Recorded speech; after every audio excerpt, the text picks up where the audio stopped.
right.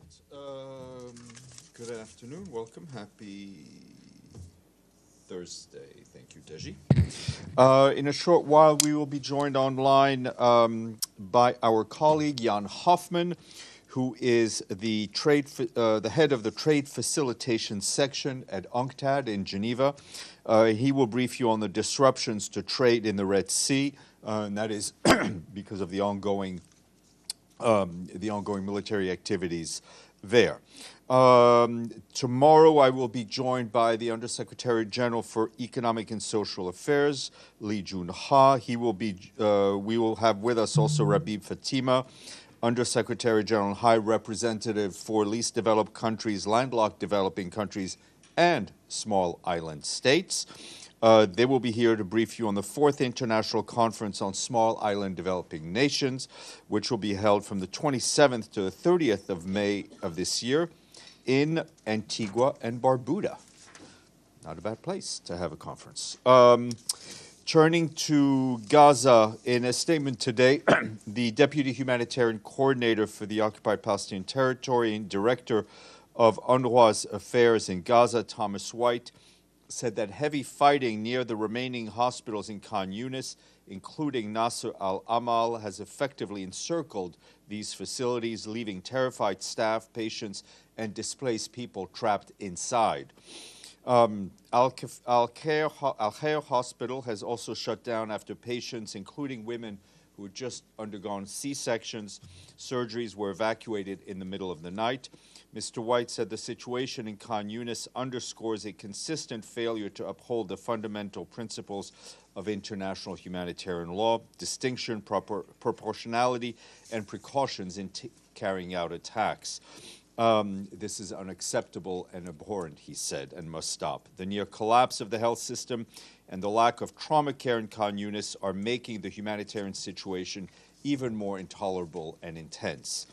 And just a bit more update on the training center in Khan Yunis that was hit. Our colleagues at UNRWA tell us that it was hit by direct fire yesterday at a building which, as I mentioned to you, housed 800 displaced people.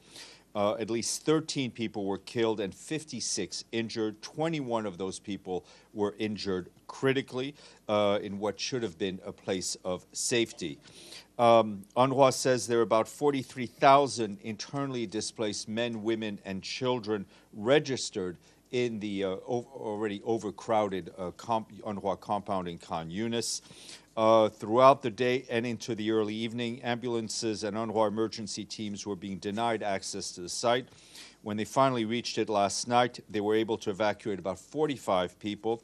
The near collapse of the health system and the lack of trauma care in Khan Yunis city are making humanitarian situation even more intolerable and intense. Yesterday's strike was the third direct hit on the compound. Buildings flying the UN flag have been hit at least twice by tank fire without any warning. And I want to underscore, as I said yesterday, that we do share the location of our shelters directly with the Israeli authorities and had received assurances that people inside of them would be safe.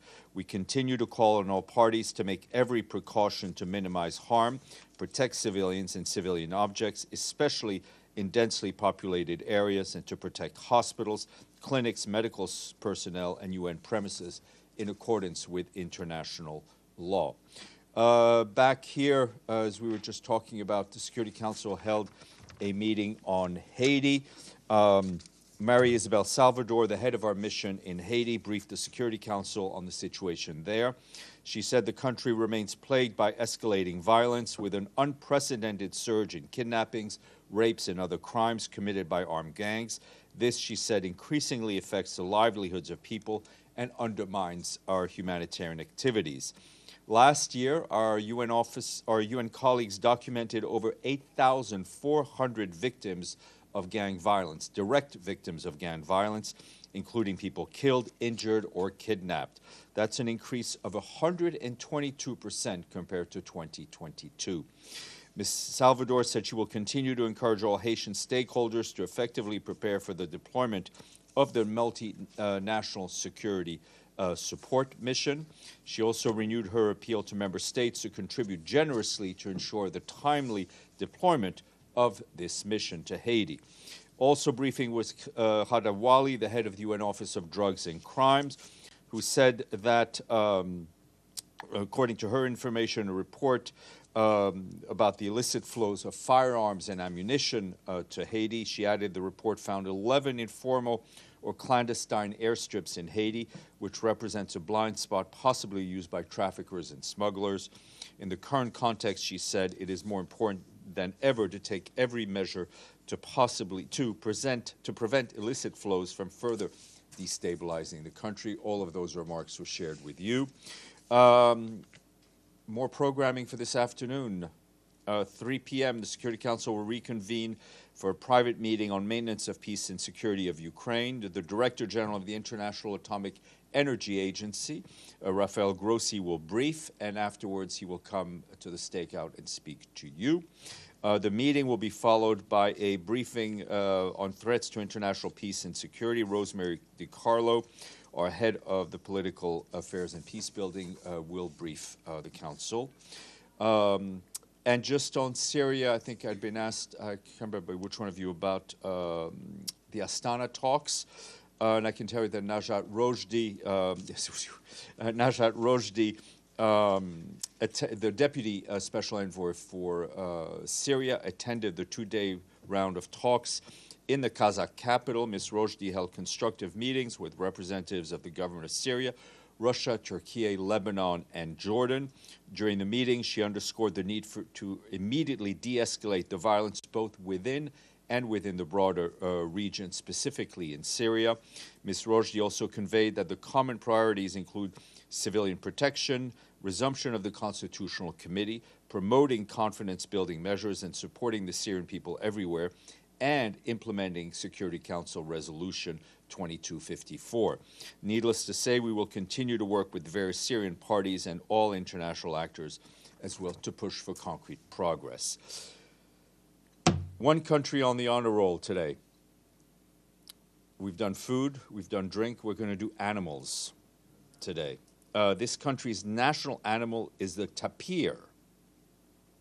It is the only country in Central America that has English as its official language.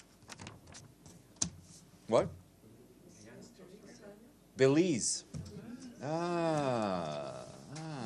Belize. Home country of our colleague Jamil. All right, we're done. I'm done. You're not. Edie, go ahead.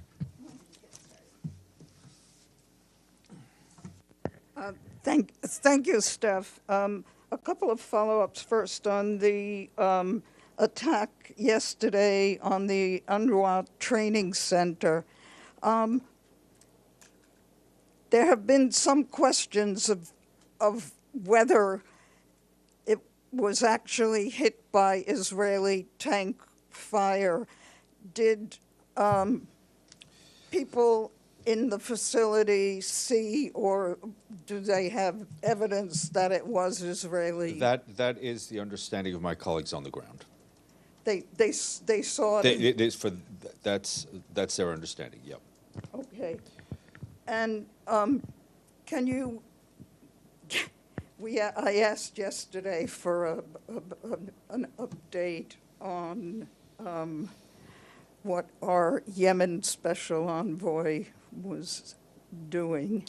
I think I gave one to you yesterday, if I'm not mistaken. Yeah, both of us need a memory refresh. Yeah. But I think I briefed you on all the discussions he'd had in Riyadh with the Yemeni government and the P5 ambassadors to Yemen who are based in Riyadh and others. I have something else, but I'll come back. Okay, Dan. Thank you. Steph, I think you've seen the footage that ITV News obtained of a man being shot in Gaza while waving a white flag, posing... You need to use your microphone, please. Otherwise, our colleagues around the world cannot hear you. Yeah, yeah. Press the button. Welcome to the brief. There we go. Okay, let me start again. I believe you've seen the footage of a man in Gaza, Ramzi Abu Salul, being shot that our cameraman filmed there for ITV News. He was waving a white flag, was posing no threat whatsoever. Do you believe this is evidence of a war crime? We have seen the shocking video, though we don't have any corroboration about the video, the incident itself. We've only seen the video. I think what it reinforces for us is a point we've been making since the beginning, that no place in Gaza is safe for civilians. And we've seen this over and over again, whether it's people in the streets trying to evacuate, whether it's people in shelters. Our human rights colleagues are continuing to monitor the situation and are pushing for investigation into all these cases. Can I just follow up on that? Would the UN lend its voice to an investigation into this particular Yes, incident? all of these cases need to be investigated. And one last question, if I may, Stephane. What was your personal reaction seeing it? I mean, It's yet another sign of the horror that civilians in Gaza are facing every day, and the fact that people are just trying to live and no place is safe for them. Thank you. Gabriel. Thank you, Steph. One follow-up to that, then I have a couple of questions. You said the UN doesn't have any corroboration to that video.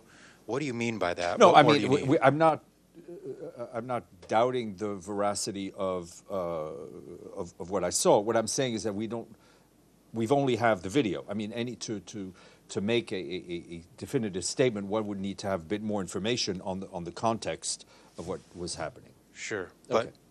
clearly no doubt of what you saw. No, I'm not doubting what I saw. I'm Okay. just saying what I said. Fair enough. Thank you, Steph. On the ICJ, real quick, a few quick ones.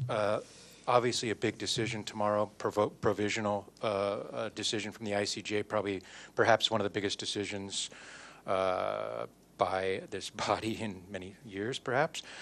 Question, the Secretary General, the decision we think will come down around 9 a.m. New York time. They've changed the time a little bit, but we're thinking about 9 a.m. Where will the Secretary General be?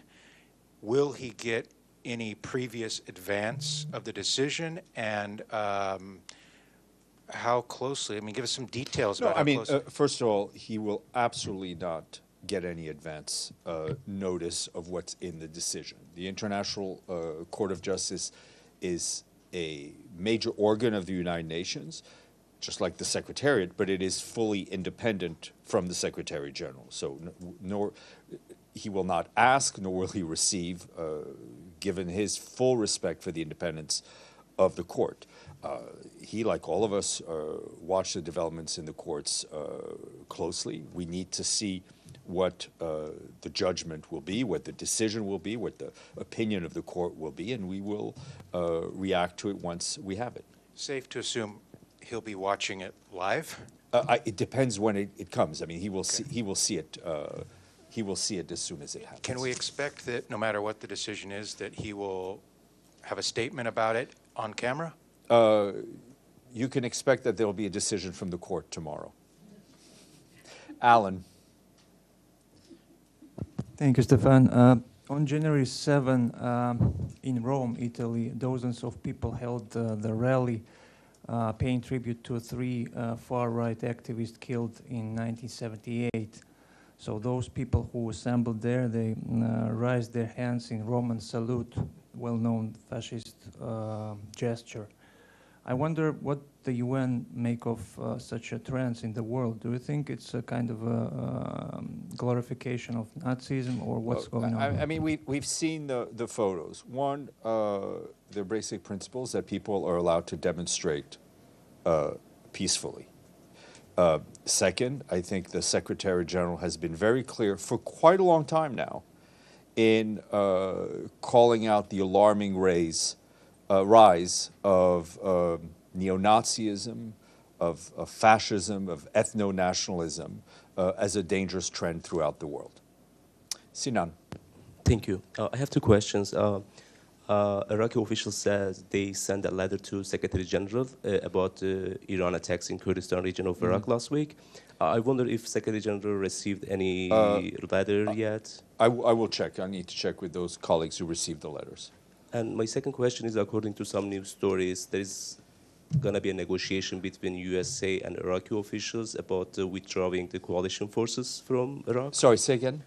according to Washington Post, actually, there will be a negotiation between United States and Iraqi officials about withdrawing coalition forces from there. And I wonder if United Nations would participate in this negotiation, or if there is any information. No, I mean, it's a bilateral issue. Obviously, I mean, it is good that these things are discussed and negotiated, but it is not one that implicates our mission in Iraq. Madame Celia. Monsieur, it seems that Mali has reinforced his military cooperation with Iran, but not only Mali, more African countries. Is the UN worried about it? You know, member states, countries are free to enter alliances and support that they have. It's not for us to comment. Yeah, but the UN was, the mission was in Mali. I know the mission was in So- Mali and no longer is. Yeah, I know, but it says a lot about his success, or, you know. I think I think you're linking things to that in my mind are not connected. I think the mission achieved great success in protecting civilians, in creating zones of safety, in helping with humanitarian aid. We know very well the reasons why the mission left, and maybe those questions are best asked to the government of Mali. Deji. On Haiti, today the Security Council had a discussion on Haiti, and we know that the multinational force is still yet to be deployed, mainly because of the country who's leading this team. We're still waiting for a court ruling to go ahead. What is the UN's expectation? Because we know that ruling is going to happen our expectation, tomorrow. I think, has been laid out by the Secretary General, was laid out by a special representative today, that this multinational support force is needed quickly, and we encourage member states to support its deployment as quickly as possible. Say if this request has been denied by the court in Kenya, do you have Plan B? Well, it is not, I mean, as we've said repeatedly here, it is a force that will operate under a Security Council resolution. It is not a force that is being assembled or managed by the Secretariat, right, by the Peacekeeping Department. But it is, Haiti needs help, and it needs help quickly, and we hope that member states who can contribute in kind or in cash do so. Yes, sir. And then Margaret. Thank you. Yesterday, Russian Minister Lavrov continued to spread propaganda lies here, including about the staging of the deaths in Bucha. Lavrov wants to drag the Secretary General into this, claiming that he has sent him requests for a list of the death. So my question is, if Lavrov did send requests, did he explain what he was going to do with this list? And did the Secretary General advise him to use the internet? No, because the list of this code is open information. Yes, the request has been received. Like we receive different requests, it is not, your second and third part of your question should be directed to the Russian mission. Margaret Bashir. Steph, any update on the helicopter that went down in Somalia? No, ma'am. Is that a bad sign that you have no update? I have nothing to share with you at this point, unfortunately. Ms. Fasulo. Thank you, Steph. My question is regarding the fighting in Gaza.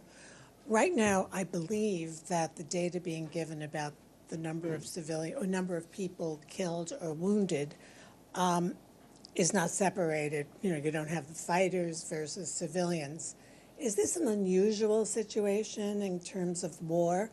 And is the UN doing anything to get a clarification? Well, we don't have the capacity. We have we don't have the capacity. We rely in Gaza, as we have throughout the different, the sadly different cycles of violence, on the Ministry of Health in Gaza to get those figures.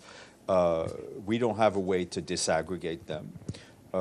We have found post-conflict that these figures usually tend to be within the ballpark of what actually happened. I'll come back to you. Let me go to the screen first. Abdelhamid. Thank you, Stephane. Amichai Eliyahu is the Israeli Minister of Jewish Heritage. He called on Sunday for the second time to drop a nuclear bomb on Gaza. Do you have any comment on that? I didn't see those particular remarks, but as we've said from the beginning, incendiary or inflammatory remarks, to put it mildly, do not help bring peace to the region. Edith. One more question. Yes, sir. Yesterday, settlers in the West Bank were dressed in military uniform, which made their attack easier because people think they are the Israeli official occupation army. Are you aware of this development? I have not seen this particular case, but obviously we've raised our concern repeatedly about the ongoing violence, settler violence in the occupied West Bank. Edie. Thank you. Thanks, Steph. First, a clarification on Khan Yunis, on what's going on there. Are the attacks still continuing, and is everyone basically still trapped in place and unable to? I mean, in terms of our compound, my understanding from here is that the attacks are not going on the compound.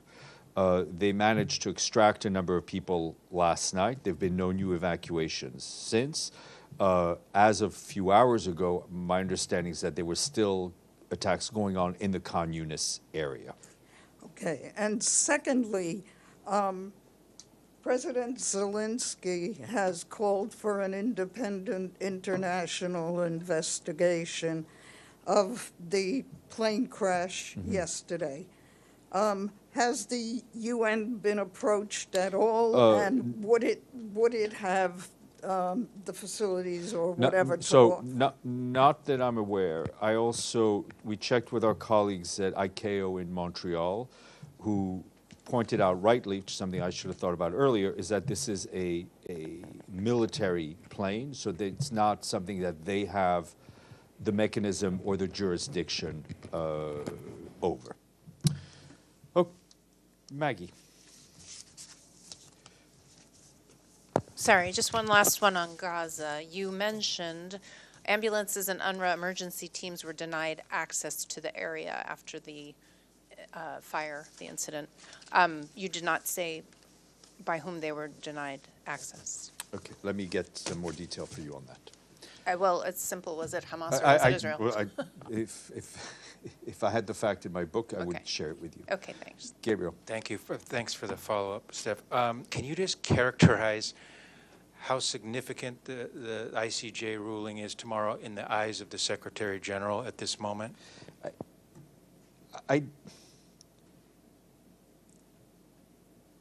Every case that has to do with an ongoing conflict in front of the ICJ is an important case.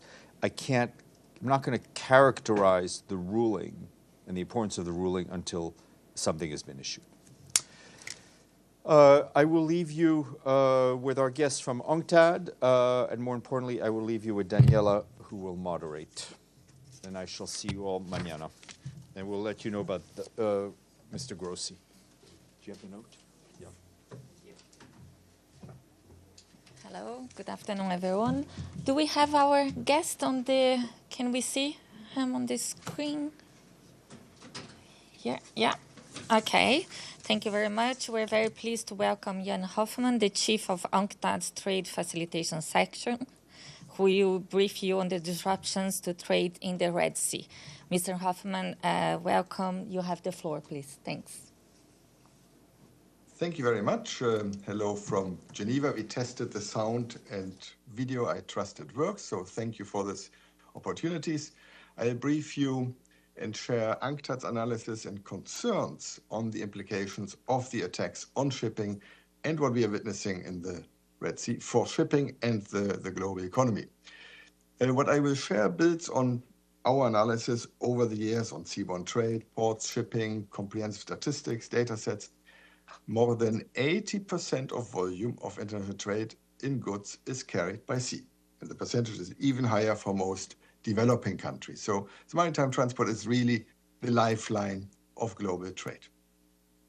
We are very concerned that the attacks on Red Sea shipping are adding tensions, costs to global trade, exacerbating trade disruption due to geopolitics and climate change. There are actually now 3 key global trade routes disrupted. First, we already have the war in Ukraine with all the impacts on shifts, especially oil and grain trades. Second, we also have the Panama Canal, and another key route for global trade, which is affected by low freshwater levels, affecting the number of ships that can transit. For context, latest data, last month's total transits through the Panama Canal were 36% lower than 1 year ago, and 62% lower than 2 years ago. So this is really a long-term trend. The lower capacity of the Panama Canal resulting from climate change is of concern because of its long-lasting impact. And on top of all this, now we have the Red Sea crisis. So combining the impacts of the war in Ukraine, the decline in transit through the Panama Canal, and the situation in the Red Sea, we are seeing delays, higher costs, higher emissions, greenhouse gas emissions. So the Red Sea route and the Suez Canal is critical for global trade flows. The Suez Canal handles approximately 12 to 15% of global trade. For container shipping, it's even more important. 20% of the world's container trade goes through the Suez Canal. Past disruptions, you may recall was a lot in the media, the Ever Given, the blockage, March 21, the mega container ship. It blocked the canal and showed the potential of impact on global trade on all routes, not only those going through the canal. Now, the impact of the Red Sea crisis on shipping costs and rates now has been dramatic. The surge in the average container spot rate from Shanghai went up by plus $500, and that was the highest ever weekly increase. Highest ever weekly increase we saw resulting from this crisis. Let me give you the latest numbers. So average container shipping spot rates from Shanghai went up 122% since early December. They have more than doubled. The rates from Shanghai to Europe went up by 256%, i.e. more than tripled. And rates to the United States West Coast also increased above average, although they do not go through the canal. And I find this interesting. So they increased by 162%. And so here we see the global impact of the crisis as ships are seeking alternative routes, avoiding the Suez and Panama Canal. So why did the rates go up? Actually, well, since November, major players in the shipping industry temporarily halt. They no longer hold Suez transit. They no longer go through the Suez Canal. They go around South Africa. Again, latest numbers. So container ship transits per week are 67% lower than 1 year ago. And given it's above all the bigger ships that divert from the Suez Canal, so the decline in container carrying capacity is actually even bigger. So the weekly, we call it the TEU, the 20-foot containers transits, they are down 77% compared to a year ago. Tanker transits are also down by 18%. Dry bulk, sorry, technical term, those ships carrying grains, coal, they are down by 6%.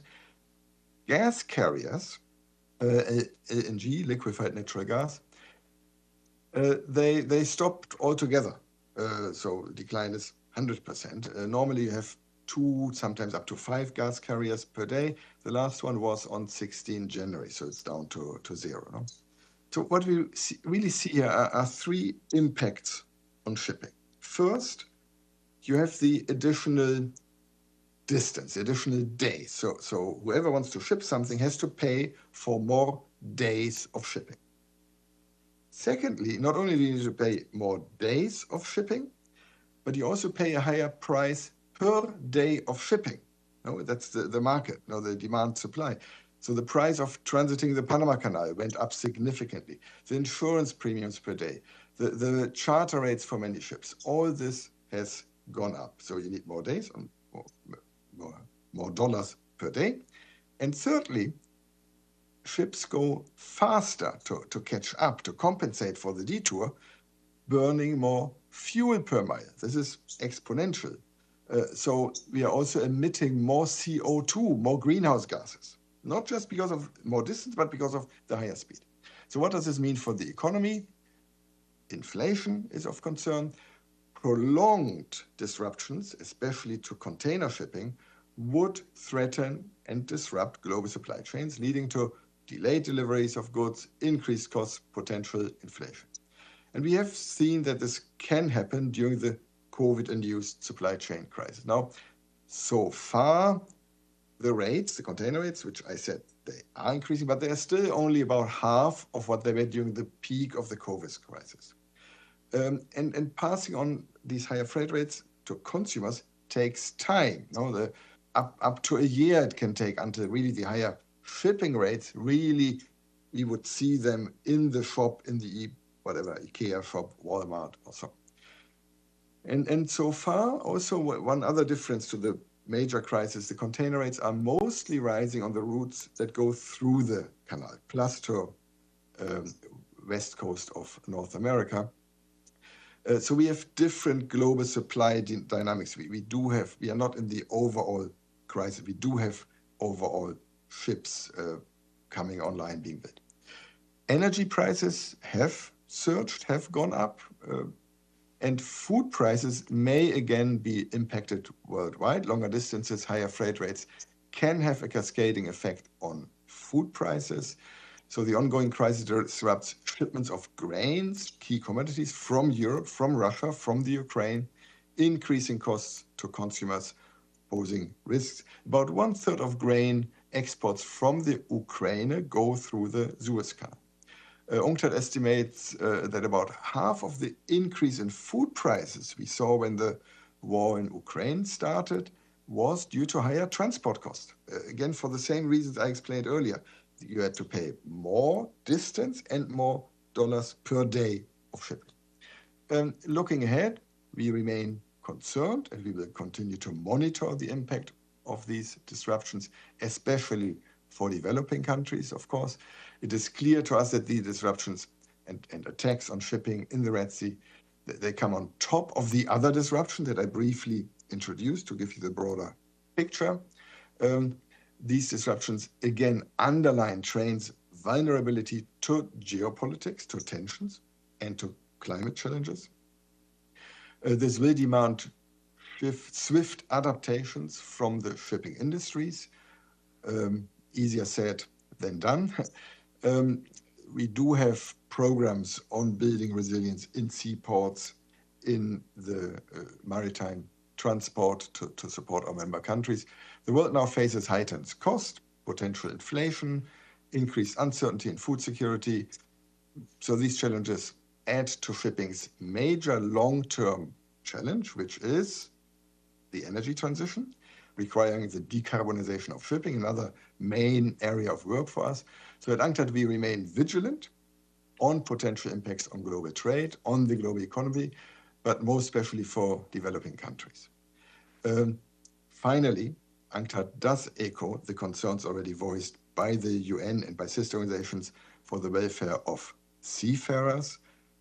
You don't want to be shot at in this context of violence. Having once upon a time myself worked as a seafarer, I can really only urge everybody concerned to ensure the seafarers' safety, please. Thank you. Thank you very much, Mr. Hoffman. Do we have any Edie, please? Thank you very much on behalf of the United Nations Correspondents Association for doing this briefing. My name is Edith Lederer from the Associated Press.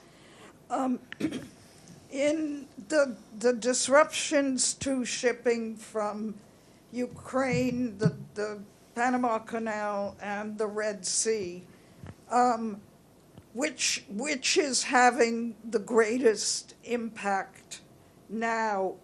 And if the Houthis keep attacking ships for months, what impact are you assessing will happen? Thank you. Yeah. Yeah, no, thank you. Yeah, as an economist, the normal answer to these questions is always it depends. And it does depend on which shipping sector we are looking at. And you rightly posed the question away saying, what if it goes on forever longer? It is true the Suez Canal, in terms of total transits and volume that goes through it, is even more important than the Panama Canal. So in the sense, if this were to go on for years, then a reduction or even closing or not going through Suez is even more negative than the reduction, not closing, of the Panama Canal. Also right now, because it was unforeseen and unplanned for, it had a stronger, more immediate impact. In terms of the longer term impact, I think we can build on what we researched earlier when we looked already in more detail into what happened after the war in Ukraine started, especially on food prices. And when the COVID-induced supply chain crisis started, we very early on said, if this continues, the very high freight rates at that time globally, we forecasted that inflation will go up by 1.5, 1.6 percentage points at a time when we did not have inflation. So we are very proud that we correctly forecasted this. But again, as I said earlier, this is under the assumption that it will be very long term. It is also assuming that in the end, all routes will be affected. At this moment, not all routes are affected. As I think I explained, the freight rates are going up, especially on the routes that go through Suez and to the west coast of North America. The freight rates from Shanghai to South America, to West Africa, they have only slightly increased. So yeah, I hope it's okay if I answer, it depends, but it is certainly very worrying if this is not solved. Thank you very much. Let's go ahead. Hi, Jan. My question is with regards to the shipping containers going around the port of the Cape of Good Hope.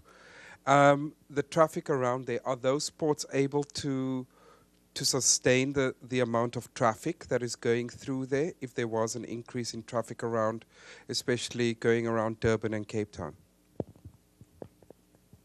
Yeah, I'm not sure from whom the question is, but I will try to answer. It is effectively, it's not only hypothetical, it is already happening that the ports are overwhelmed with the additional demands on providing bunkering, on providing search and rescue facilities as needed.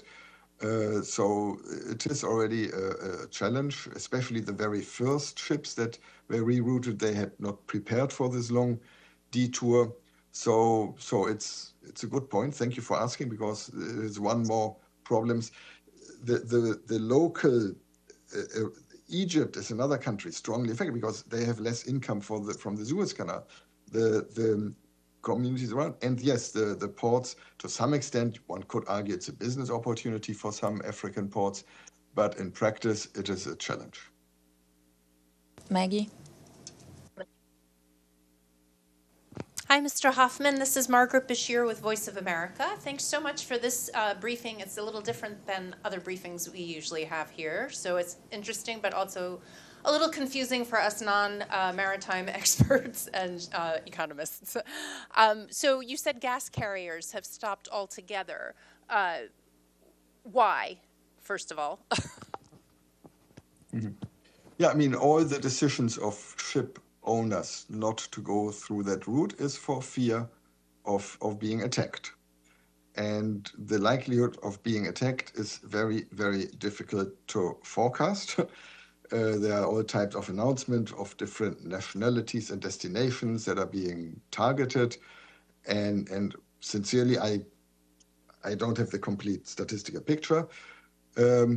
If you are a big container ship and you are hit, it's bad, it's dangerous.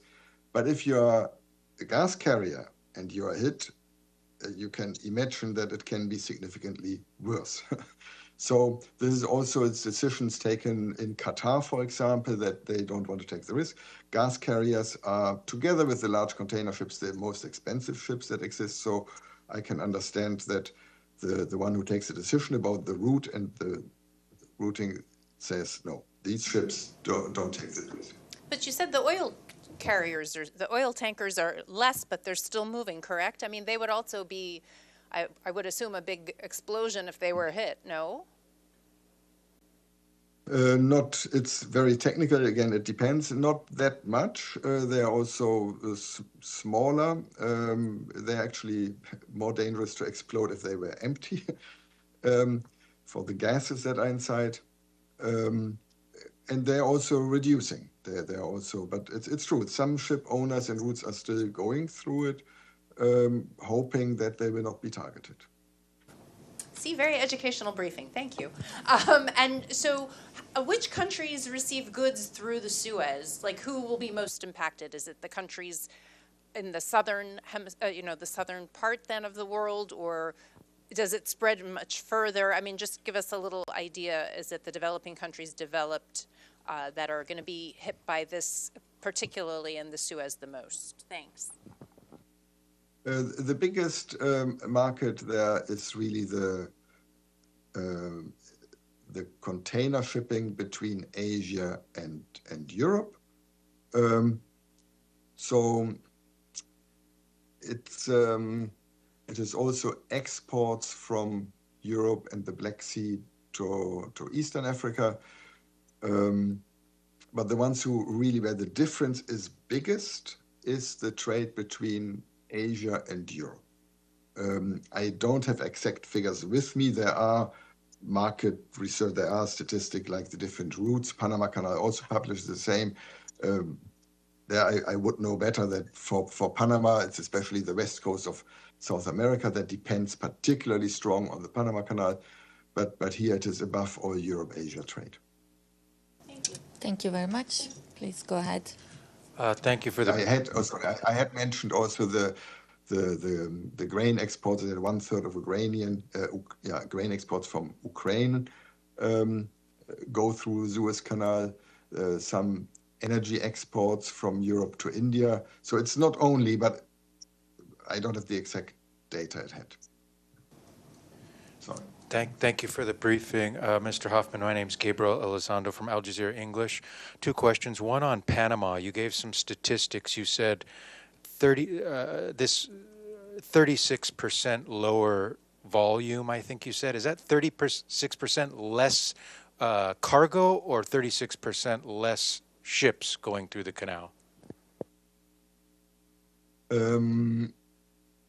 The numbers I gave were on the total transits.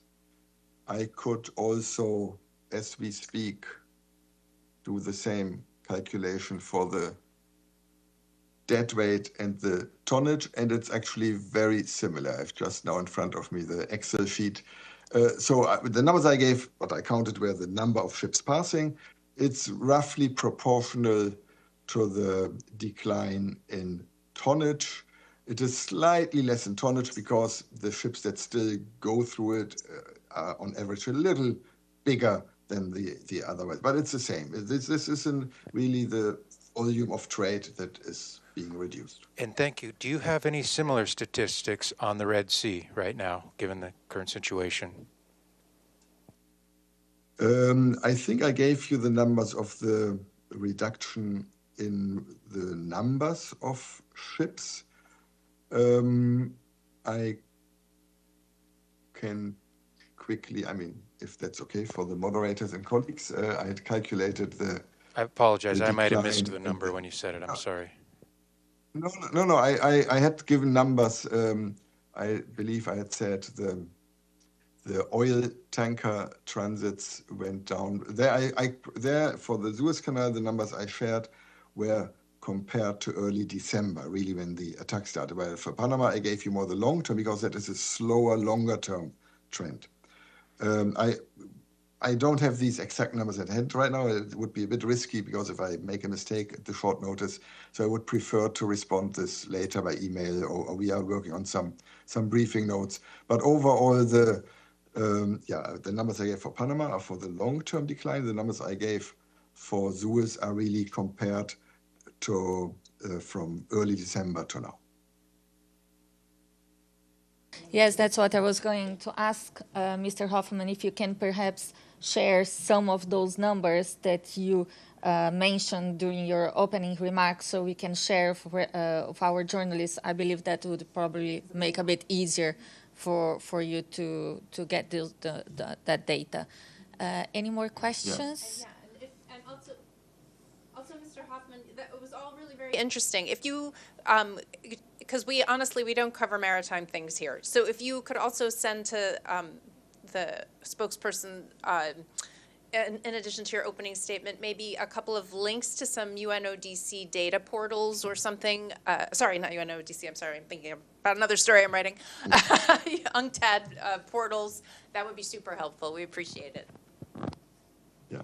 No, in fact, I'm here with colleagues who are working on a briefing note that will be out quite soon, and a more detailed report is also under construction. I apologize if this was too technical. I was specifically asked by my colleagues not to make it too technical, but I hope I helped you translate it, because to explain the impact, you need some of the hard data and the numbers. Eddie? Right. And just to say, we all would appreciate it, and if you could send it now, soon, we'd appreciate it even more. Thank you. Thanks, Edie. Yeah, Do we have any more questions in the room? Please go ahead. Arun Lewis from Indo-Asian News Service. Maybe you could include this in the package of information, that data that you're going to be sending out. If you can put some kind of a dollar value or a percentage value on the impact on world trade because of the Red Sea issues within a given time frame or some such thing, it would be helpful. Thank you. Thank you. Thanks very much. I think that's it. So thanks very much, Mr. Hoffman, for this very valuable information. We're going to wait for your remarks so we can share with journalists, and please keep us updated on this issue. Thanks very much. Thank you, and sorry to be so everyone. demanding.